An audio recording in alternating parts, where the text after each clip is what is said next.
سوره اخلاص. یه بار با هم گوش بدیم. اعوذ بالله من الشیطان الرجیم. بسم الله الرحمن الرحیم.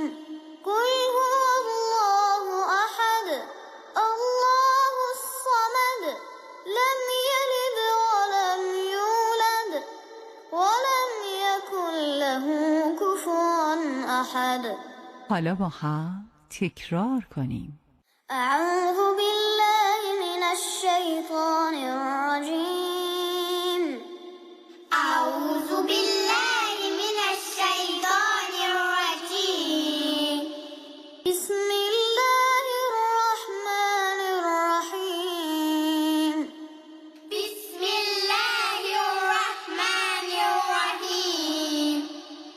قل هو الله احد قل هو الله احد الله الصمد الله الصمد لم يلد ولم يولد لم يلد ولم يولد ولم يكن له كفوا احد ولم يكن له كفوا احد. صدق الله العلی العظیم.